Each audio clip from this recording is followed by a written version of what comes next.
Salut à tous, bienvenue chez l'Amadoué. Alors aujourd'hui, on refait des saillies.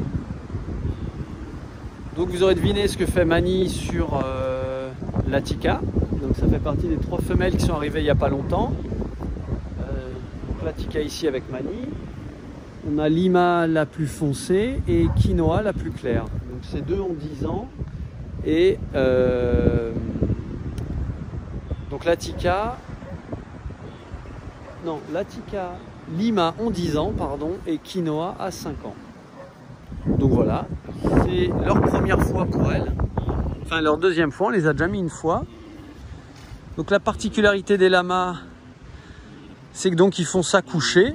Donc au départ, les femelles étaient debout, Mani monte sur le dos, et quand elle se sent prête, la femelle, quand c'est ok pour elle, elle se couche. Si c'était pas ok pour elle, elle se débattrait, elle se coucherait pas et elle lui cracherait dessus.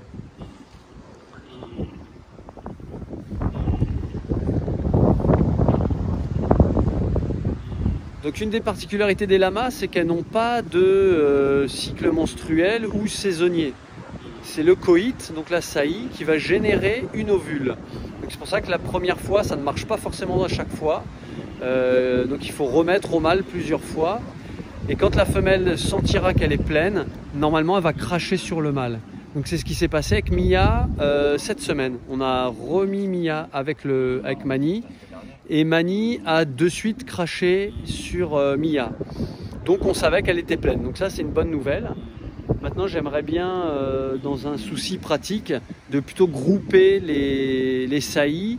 Même si cette année je l'ai pas bien fait. Mais l'idéal c'est de regrouper les saillies pour que toutes les naissances se fassent en même temps, pour que les petits puissent jouer ensemble, etc. Donc là ça peut prendre de 5 minutes à 1 heure. Donc bien sûr on va pas faire 1 heure de vidéo, même si certains aiment bien les longues vidéos, mais voilà. Je ne parle pas des longues saillies. Voilà, alors une petite particularité des lamas aussi, c'est quand le mâle il est à son affaire, on peut lui faire ce qu'on veut. Voilà, je vais pas aller l'embêter. Mais donc des fois certaines personnes vont tondre le lama, vont lui faire des vaccins, des vermifuges, ce genre de choses. Ils vont lui parer les onglons, donc lui couper les ongles. Et moi ce que je fais, là je vous montre vite fait, mais c'est que je regarde qu'il soit bien dedans. Parce qu'en fait ils ont un tout petit vermicelle, leur pénis c'est comme un petit vermicelle qui bouge et qui va aller chercher le vagin de la femelle. Et voilà, et on peut entendre son petit bruit particulier.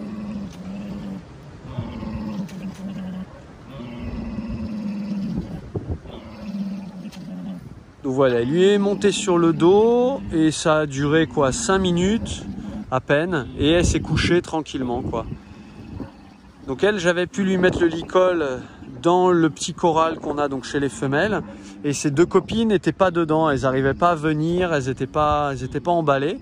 Donc on a ouvert et moi j'ai fait sortir en longe l'Attica et les 2 autres nous ont suivis tranquillement.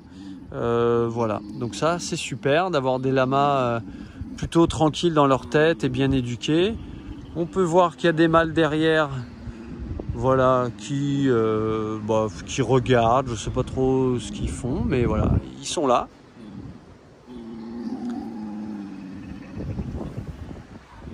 Voilà, donc la gestation des lamas c'est 350 jours, donc peut-être que dans 1 an on aura un petit mélange entre Mani et l'Attica, donc ça serait super.